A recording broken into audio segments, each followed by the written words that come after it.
When a direct voice medium in the 20th century named Leslie Flint sat in a darkened room, people from the afterlife would come into the room and speak as clearly as though they had been in a body standing before a microphone.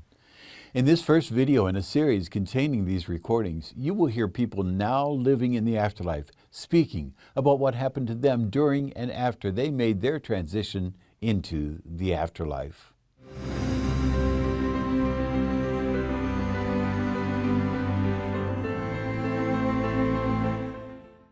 Hello, I'm Dr. Craig Hogan, President of the Afterlife Research and Education Institute and Seek Reality Online. I'm the author of 8 books with the evidence you will come to the end of this life, but you will never die. Leslie Flint was a direct voice medium in the 20th century. An ectoplasmic voice box formed on his shoulder, and people from the afterlife spoke through the voice box. For the proof the voices were coming from people in the afterlife and not Flint, go to the link in the description below. Many of these people described what happened to them during their transition to the next life and immediately afterward. This video and others in the series contain voiceovers of the recordings of these people's descriptions.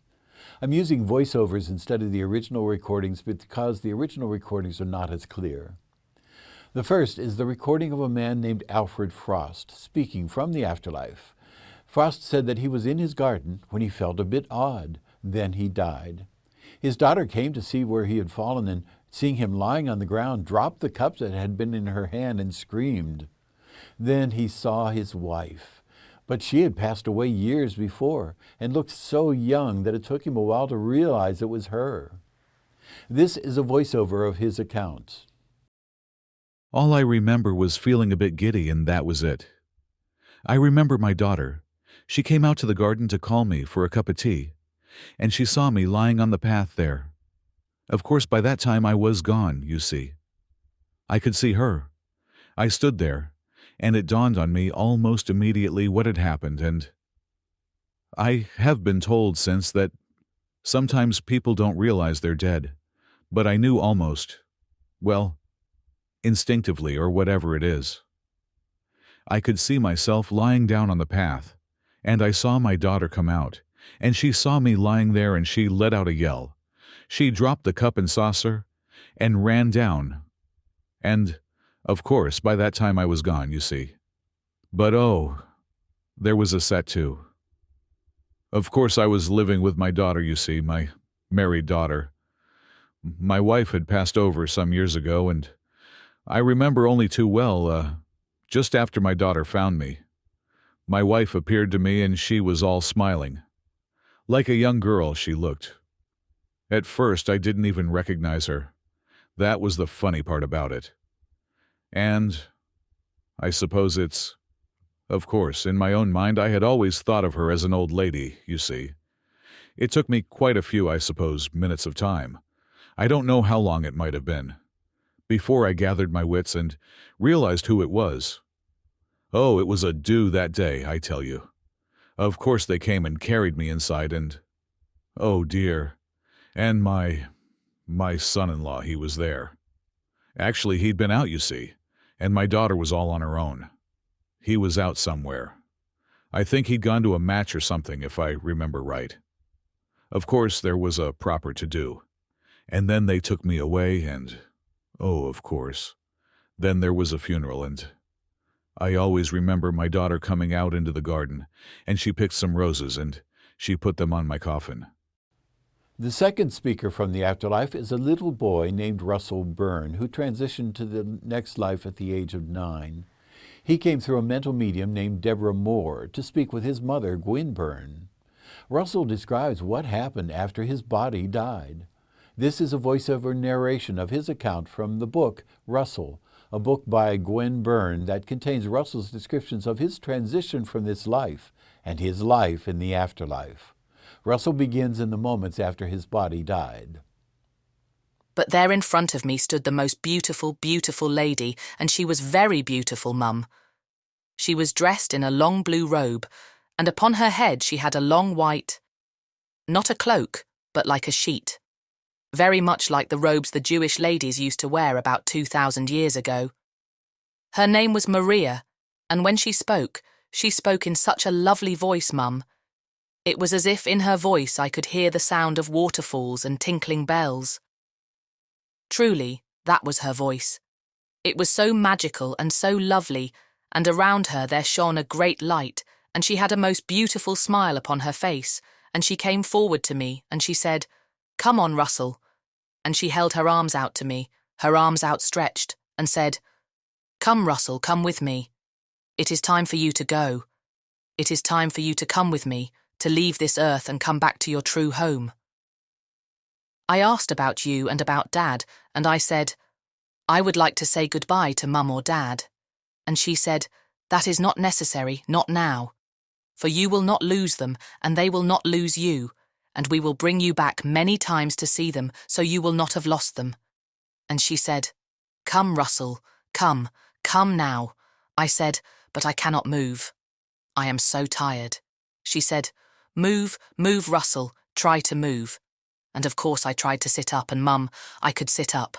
I could sit up, I could swing my legs off the side of the bed, and could wriggle down onto the floor, and I could walk towards this beautiful, beautiful lady.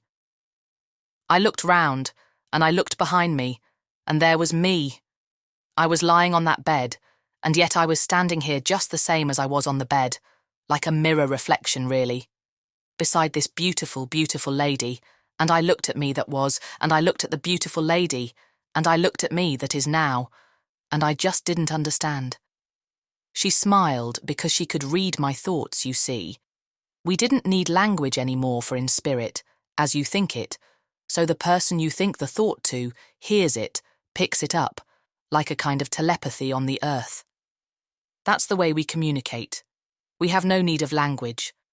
So we think, so we know against mind to mind. I looked at her, and she knew and understood my perplexity. She smiled and laughed, and she gathered me up into her arms. I felt so happy, so free, because I wasn't tired anymore. There wasn't any pain. There was none of that awful, awful tiredness. I was as light and free as the wind, and it was wonderful. We walked through the walls.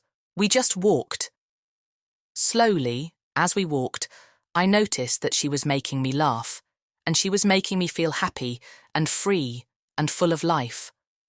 More full of life, and happier than I'd ever been for years upon the earth, because I was free of the great burden of this knowledge that I was not long to stay. My eyes were dazzled at first, but as they grew adjusted to this great light, I could see things. I could see people. I could see other children. I could see other people that were beloved of mine on the earth plane, waving, smiling, greeting. I found myself, Mum, in this most wonderful, wonderful garden, and I can only, well, it was like a garden. It was like a cross between a garden and a parkland like you'd find. That's the nearest I can describe it upon the earth. You know, it was a garden that was vast. It was like a cross between a vast garden and a vast park. It was so light. It was like a glorious summer's day, but it wasn't too hot and it wasn't too cold. It was just perfect. And there was such love in this place, such love. And the love helped me. I felt stronger. I was getting stronger in this lady's arms, with all this love around me. I was getting stronger, stronger all the time, and I struggled in her arms and said, "Oh, please let me go. Let me play over there. Let me explore all this wonderful place. Let me see where everything is." She walked through this beautiful place, this beautiful garden, and she took me to a beautiful white-pillared building. She was greeted by people who lived in this white-pillared building that looked after the children of the earth, that put them on the road to recovery after they had been ill. You see, if you'd been ill, if a child has been ill upon the earth plane, they are taken to the halls of healing where people who love children work with them and heal them from whatever physical or mental traumas they have suffered upon the earth. And of course, I had been through a lot of physical trauma, hadn't I? Because of my illness. But it was nothing like the earth. It was nothing like the earth. The third speaker from the afterlife describing what happened when he passed away was named Isaac Watson. Watson says that he had a sense of tremendous relief after he passed away and found himself in an exact replica of his old home. He explains that it is very wrong to assume that the earth is the only world. This is a voiceover of his recording. Well, I found myself over here. First thing I remember was my father coming to meet me. Funny thing was, I remember waking up, I suppose is the way you'd put it. It would appear to me to be, well, it was a garden. First of all, I thought it was the garden of our old house. We had a magnificent garden. My father was a great gardener and very interested in that. This place was so like it. And I remember I was sitting on a seat and looking across the lawns to an ornamental lake, which my father had built. And I remember waking up and seeing my father coming towards me with his hands outstretched. First, it didn't strike me as odd. I think I thought of it all in such a natural manner, as if it was the most natural thing. I remember him sitting down beside me and congratulating me. Well, this struck me as odd, why I should be congratulated. In fact, I couldn't think what I had done, what I had achieved. He wasn't a demonstrative man on earth, and there he was telling me how happy he was that I'd come through and succeeded. For a moment, I didn't understand what he was referring to, and then it suddenly dawned on me that this was all an unnatural situation. What was I doing on this seat in this particular place, which was really of some 40 years previously, possibly more, in my youth, my early years, my formative years? We often went to the country during the summer months when business permitted, and in the winter too. And it was just as if I had come down for a week or two in the country to my father's place.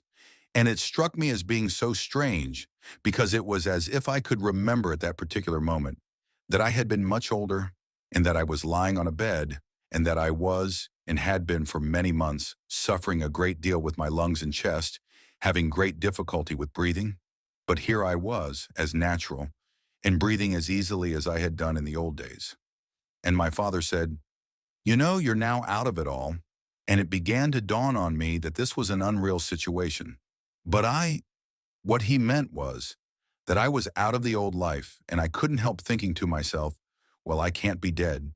And yet everything seems to imply that some big change has taken place, because this is all so familiar, and yet it was 40, 50 years ago in my life.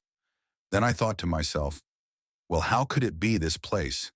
If it's a new life that I'm in, if this is true, then I don't see how my father's property can be over on this side of life. It was all bewildering. And he was saying to me, of course you know that we have still got the old house. And I thought this was so strange. He said, you know this is an exact replica. I said, what do you mean an exact replica? He said, of the old home.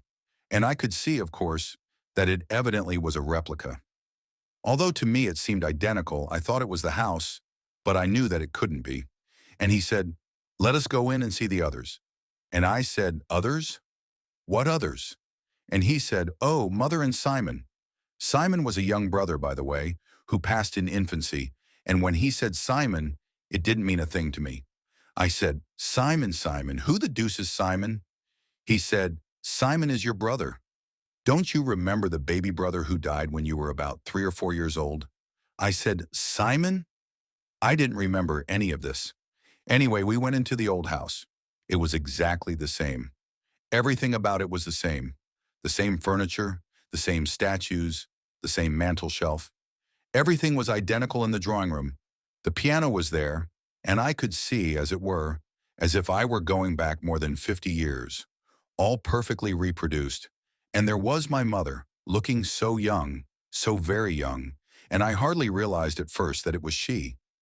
But it was she, but as she was when my mother and father, presumably, first met. And there was a tall young fellow. I should think he looked about 17, 18. It turned out to be this brother who died in infancy. Puzzling. The last speaker in this video was named Mary Ann Ross. Just after she died, Ross thought her death experience was just a beautiful dream. Her deceased dog and a suitor she had turned down were there waiting for her. She describes beautiful poppies growing in the afterlife and assures the listeners that no one needs to worry at all about dying.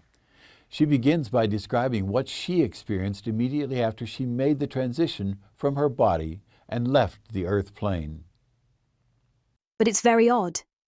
It was as if the whole room was full of light, and I could see all sorts of people around. There was my mother and my father and my brother, who died many years before, and Nellie. She was a friend, one of my few friends that had died only a few weeks. They were all in the room, and I thought I was having a dream about my people. But it was Nellie who came, and she put her arms around me, and she kissed me on the face. And it was warm and real. And my mother came. She kissed me too. And they took my hands, and the next thing I know, it was as if I was floating through the window, and then everything went black. I cannot remember a thing until I woke up, and I was in a bed in a very nice room, with rafters and beams and things, like an old house. But it was cozy and friendly, and the sun that I thought was shining through the window. And there was my mother, but she did not look the same as when I saw her in my dream, as I thought. She looked young, as I'd seen her in the picture that used to hang in my bedroom when she was married many years before, and she'd got a white dress, and she had a black bow ribbon in her hair, so like I'd seen her in early pictures when I was very young. We used to have everything. Collection of old photos that Mother'd keep in the tin. Yes, it was just as if I was seeing her as she was then. She said to me that I was all right, and that I'd nothing to worry about, and I was not going back, and I thought this is just a dream. And then she said, no, it's not a dream, it's real, you're alive now, you're not to worry about anything. And she said, soon, when you're really recovered over this, she said, we'll go out, we'll meet all sorts of people that you used to know when you were a wee bairn, you know, when you were young. I could not quite see and understand. I could not realize at that stage that I was dead. It was like a beautiful dream. Then there was a dog jumped on my bed, and this really gave me a fright, in a way. Not that I was afraid of dogs, I was fond of animals, but this was a dog that we'd had many years ago, that my father adored, and that was killed by a cart many years ago when I was, in my 20s, I suppose. And this dog, we called it Nipper. And do you know, to see Nipper jump on this bed startled me, and I just couldn't realize. My mother said, of course we've animals here too. I thought, well, this is, I just couldn't understand it, if they were dead. As my mother said, that there'd be animals too. And she said, oh, that's nothing. She said, out in the yard, she said, you'll see a lot of other animals too. I just couldn't take to this at all. I couldn't believe. You know, when you've been brought up as I was, to a religious way of life, you didn't automatically begin to think of animals being here. And then again, I thought this was too natural to be heaven. I thought it would be quite different, and that it would all be, well, like one sees in pictures and religious books. The angels and wings and the... This didn't seem right. I thought it must be a dream, or that I'd wake up. But no. I don't know how long I must have been in this way, but I know that I felt different. I felt as if I was light as air, and I was curious about myself. And I said I'd like to see myself in the mirror, and my mother laughed at me, and she said we don't have mirrors here. Mirrors are not necessary. You can see yourself when you know yourself. You don't have to look into a mirror to see how you look or how you are. I didn't understand this at all, but all I know, that I felt so different. I felt so young, and my body seemed light. I just felt as if I could get up and dance around the room. But my mother said no, not for the moment. You just wait a wee while, you see. All of these speakers, now living happy and content in the afterlife, came through in medium sessions, describing their transitions and why we need not fear the end of this life. The recordings are further evidence you will come to the end of this life, but you will never die.